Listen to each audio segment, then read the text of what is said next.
இன்றைக்கு ஒரு மாணவி 3ஆம் ஆண்டு பட்டப்பு படிக்கிற மாணவி ஐனாவரம் பகுதியில்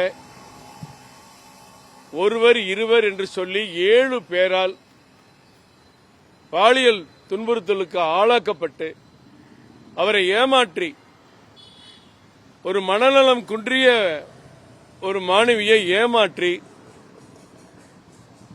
அந்த அன்பு பிள்ளையை சீரழித்த கொடுமை இன்றைக்கு தமிழகத்தில் நடைபெற்றிருக்கிறது. இதை பற்றி யாரும் வாய் திறப்பது இல்லை.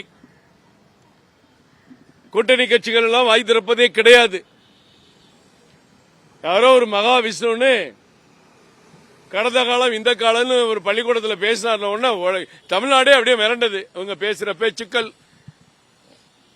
உடனே கல்வித்துறை அமைச்சர் போய் இது எங்க பள்ளிக்கூடம், நீ யாரு, எப்படி உள்ள வந்தேன்னு அங்க பெரிய தாதா மாதிரி பேசுறதெல்லாம் நம்ம பார்த்தோம். ஏன் பள்ளிக்கூடம், இங்க எப்படி வந்த? இன்றைக்கு ஒரு மாணவி 3ஆம் ஆண்டு மாணவி இத்தனை பேரால் சீரழிக்கப்பட்டிருக்கிறார். ஒருவர் வாய் திறக்கவில்லை. அந்த கல்லூரி நடத்தக்கூடியவர்கள், கல்லூரியுடைய முதல்வர் என்ன சொல்கிறார், உடன் படித்த மாணவிகள் என்ன சொல்கிறார்கள்?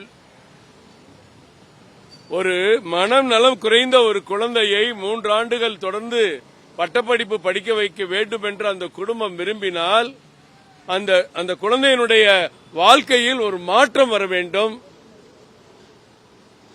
அவருடைய வாழ்க்கையில் ஒரு புதித ஒரு சூழ்நிலை உருவாகி தனக்கு இருக்கிற குறை கூட தெரியாமல் இந்த சமூகத்திலே வாழ அவள் கற்றுக்கொள்ள வேண்டும் என்ற நல்ல எண்ணத்தில் தான் ஒரு தந்தை தாயில்லாத அந்த பெண்ணை வளர்த்திருப்பார். இந்த கொடுமைகள் அந்த குடும்பத்தை எந்த அளவிற்கு பாதித்திருக்கும்? பாதிக்கப்பட்ட பெண்ணின் குடும்பம் பாதித்திருக்கும். ஆனால் நமது முதலமைச்சருக்கு பாதிப்பு ஏற்படவில்லை.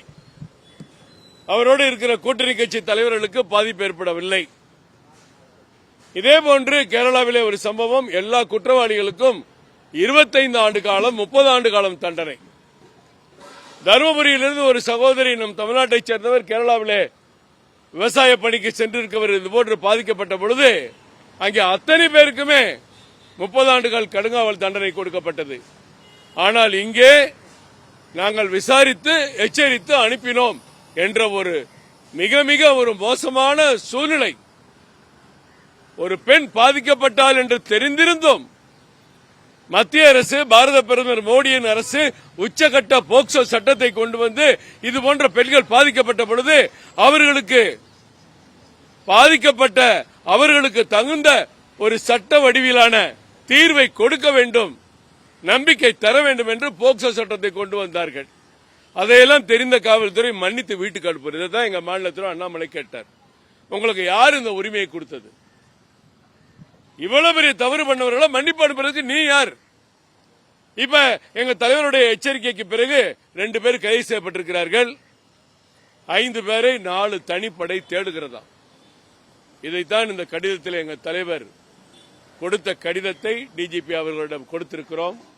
சட்டப்படி அவர்கள் மீது கடுமையான தண்டனை பெற்றுக் கொடுக்க கையில் யாரெல்லாம் தொடர்பு இருந்தாங்களோ யாரையும் விடக்கூடாது. எந்தெந்த லாட்ஜுக்கு கூட்டிட்டு போனாங்களோ அந்த லாட்ஜுக்காரன் விடக்கூடாது. யாருக்கு உடந்தையா இருந்தாங்க, எந்த ஆட்டோக்காரங்க ஓட்டு போனாங்க, எல்லாரையும் பிடிச்சாதான் இது போன்ற அப்பாவி சகோதரிகள், குழந்தைகள், பெண் குழந்தைகள் பாதிக்கப்பட மாட்டார்கள். பெற்றோர்கள் கொஞ்சம் பயமில்லாம வாழலாம்.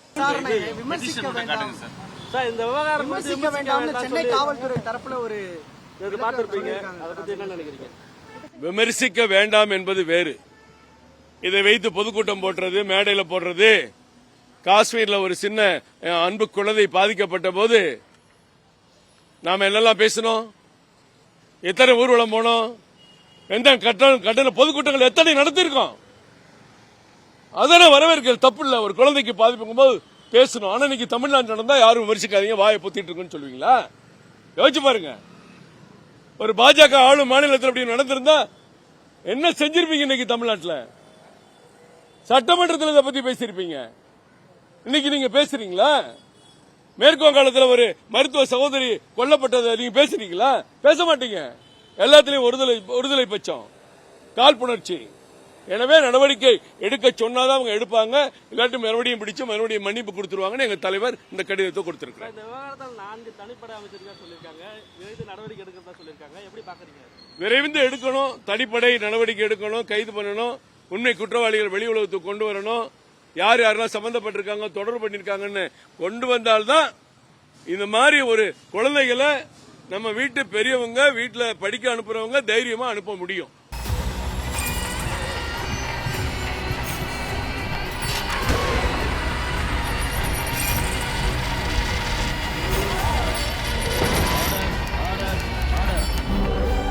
நிகழ்தகவு குற்றங்களின் மறுபரிமாணம் நாள்தோறும் இரவு 10 மணிக்கு இணைந்திருங்கள் நமது நியூஸ் தமிழ் தொலைக்காட்சியோடு.